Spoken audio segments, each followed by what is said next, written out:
Hey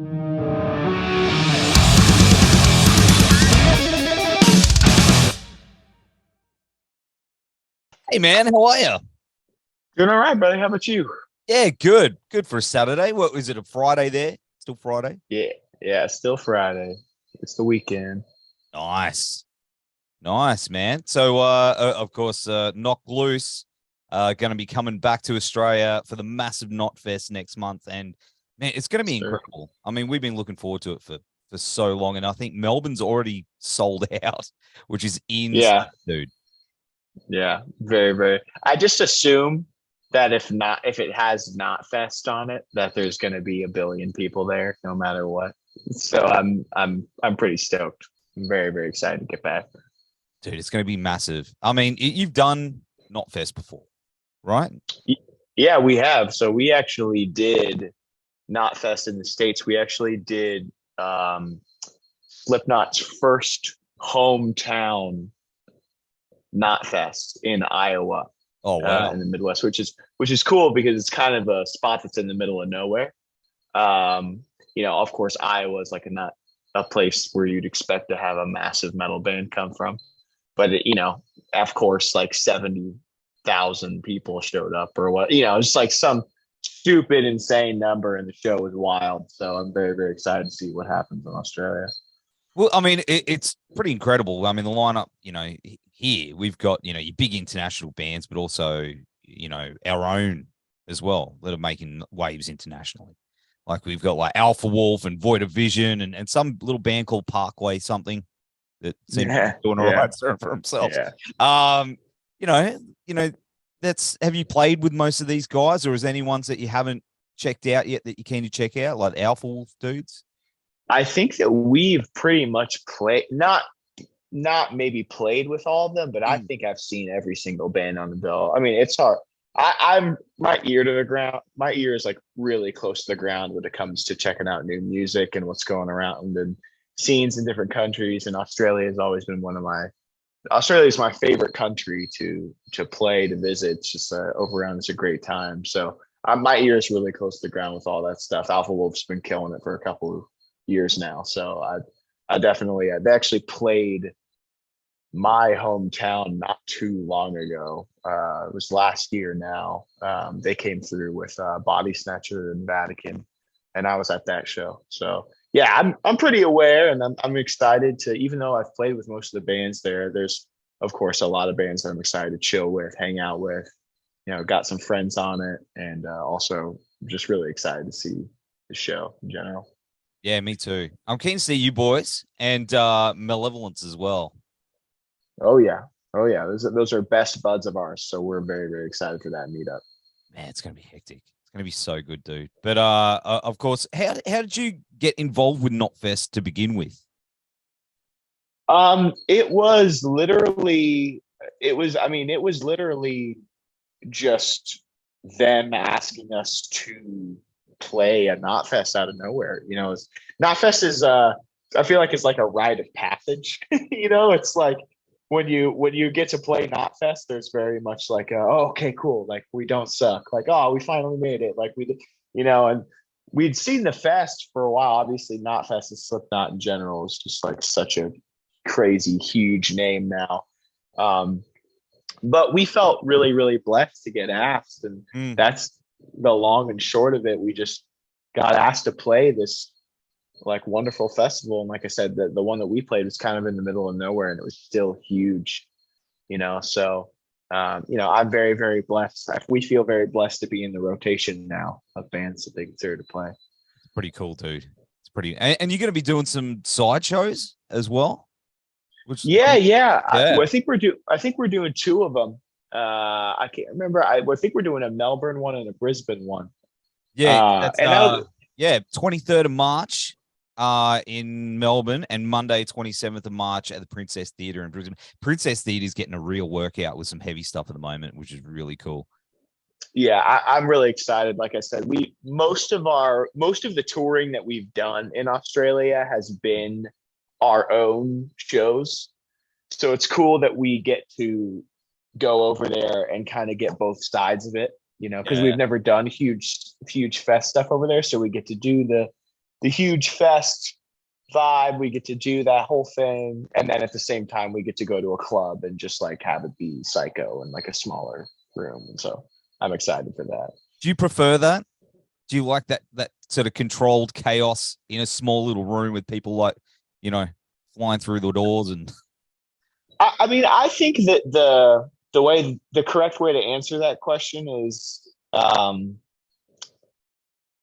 I think the best way to answer that is like the energy in a small room, like in a small club, a hardcore show in a small club is really like the best way, is the best type of show that exists in the world, in our opinion. Like I said, we prefer Jurassic and us, our bread and butter that we grew up on is no barricade, small club, people stage diving, jumping off the stage, very one with the audience kind of feel.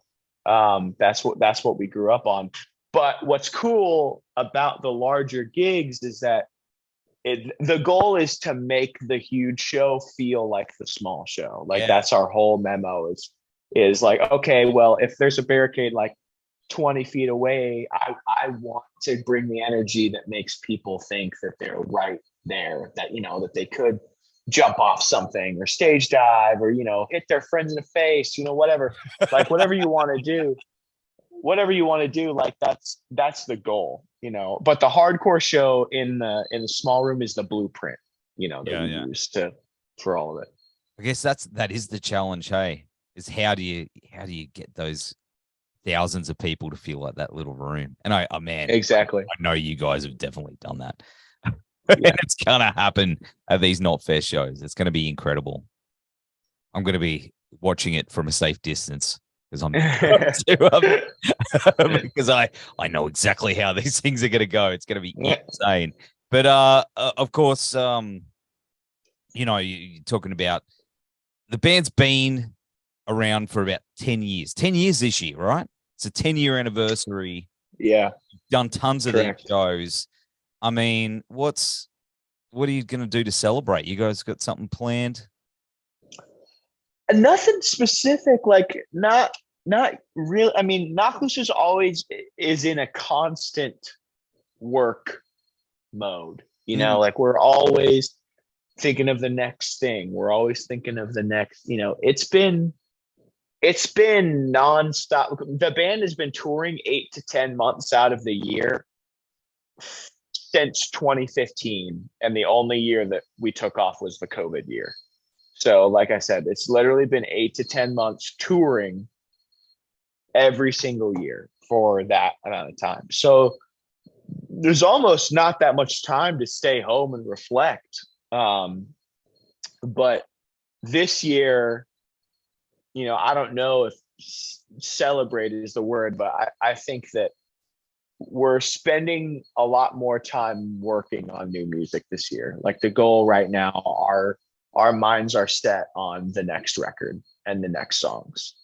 So a lot of time this year is going to be spent to trying to get in the zone of creating what the next iteration of Knock Loose is. You know, we're definitely going to be writing and probably recording some new music this year. So that's what our eyes are set on for sure. Do you reckon we'll get a little bit of a sneaky taste at these shows? Little, you know, I actually don't know. Like we have songs written. Nothing's recorded yet. You know, we're Knock Loose is always writing, you know, like we're pretty much always creating, you know, so we've been creating over COVID. We've been creating, you know, ever since like this record and whatever comes back and happens next has been in the makings for a long time. When we get a little bit closer, we'll probably decide if we might want to start unleashing the taste something. You know, just for everyone, just know that it's around the corner. You know, it's coming. Well, I got to say, the last release, A Tear in the Fabric of Life, with the short film was incredible, man. Like that. Like, thank you so much. That's so good. Is that something you want to sort of expand on creatively moving forward? Like have something visual tie into what you're doing musically? I think the best way to put that is,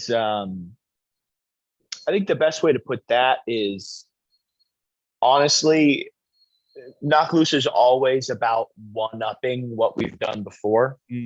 Um, every single new record that we have to put more effort into it than the last one. We have to find ways to make it cooler, visually, aesthetically, musically, vocally, like everything. So while we might not draw direct inspiration from the EP for whatever we do next, I think it's important to note that we refuse to go backwards. The EP is now the new standard of coolness that we've set for ourselves. It was a big project. And, there's a lot, even though it was an EP, like obviously the visual aspect and the concept album aspect made it tough and it was a very large undertaking. Yeah. And now we just have to push that boundary. Whatever we do, we're not going to do another short film. We're not going to do another thing, but whatever we do next is us going to be looking at the EP going, how do we top that? It needs to be better than that. It can't just be the same old. It can't just be like, oh, it's a new record. It has to be, a thing. It has to be a new idea. So not exactly like expanding on the EP exactly, but at the same time, just knowing that the EP was awesome and now we have a chance to one up it, And of course, I mean, you guys have ticked off a lot of stuff probably on any band's bucket list, like playing Red Rocks last year. Yeah. Dude. Yeah. Is that, because from down here, we've only seen that stuff on like videos and, like clips online. What's it like playing a venue like that that's so iconic? Was that challenging or? I honestly like that.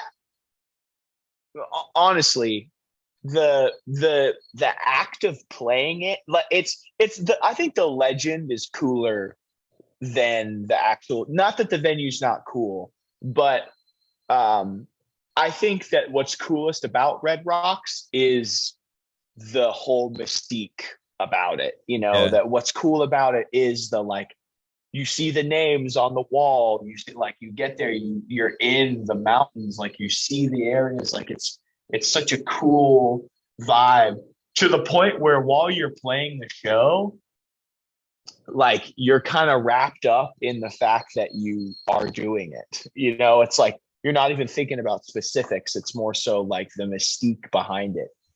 That's cool, because like when it comes down to it, like we're a metal band and it's a seated venue. It's like there's only so much you can do, but you walk away from it and you kind of look at the size of it and you kind of look at the, the amazing background of it all, and you go like, wow, we really fucking did that. That's like crazy. And for us specifically, it's cool. Like we were even looking at after the gig being like, are we the heaviest band to have played Red Rocks ever? And we don't have a specific answer, but we're definitely in the like top 3. Like there's no way that we're not. So that's a pretty cool thing to say. It is a cool thing. That's a massive thing, man. And what do you think's next for Knock Loose in terms of goals and things you want to achieve as a band? What's on the bucket list? Next record. It's all about the next record. It's all about creating the next album and making it the biggest that it can be. Making it the best thing musically that we've ever done, making it the most exciting thing that we've ever had to pull off. Better music videos, better aesthetics, better all this, like everything, just like improving it, pushing everything upward and trying to reach as many people as we can. And then just once it comes out, eventually, once we get some new music out there, just continuing to get in front of more faces, as many different faces, as many different types of people as we can. That's the goal. And in terms of your friendship, you guys seem like brothers. Like everything I've seen in photos, you're like even helping each other shave, and things like that. Like, is that something you'd put down that's helped you guys get to this 10-year point? Like, how would you describe the band in that aspect? I don't know if it's possible because if anything, I think that the more you tour with a band, the more you find things you don't like about your brothers and sisters, like there's more, it's the way to describe it, honestly, is that it's a family dynamic. The way that you feel about your bandmates are the way that you feel about your brothers, your sisters, your mom, your dad. They annoy you sometimes, they get on your nerves, but there's a closeness there that can't be replicated, and that's what's most important, because like anyone that's in a band that's been touring for a long time will tell you that like it's tough, it's not easy, and that relationship dynamic is hard. It's hard to figure out, because it's like you're living with these people 10 months out of the fucking year. Sometimes it's like people aren't like meant to do that, really. But that being said, it's like I wouldn't share my band with anyone else. These are the people that I want in my band. We've figured out our dynamic. We keep exploring new ways to become closer and tight knit, while at the same time giving each other the space that we need to be creative and giving everyone that privacy. You have a fine line that you walk, but I don't think that like I said, the lineup that this band has now, it couldn't be any other way, for sure. Like we have the right guys in the band. We're all friends, we're all family. And if it's not that way, there's a problem, so I'm very, very thankful. Love it, dude. Well, man, it's been awesome hanging out with you on the show. We'll have all the tickets and dates for Knotfest and the sideshows down here. Dude, until then, enjoy your weekend, and we'll Thank you so much. Awesome. Thank you so much, brother. Appreciate it.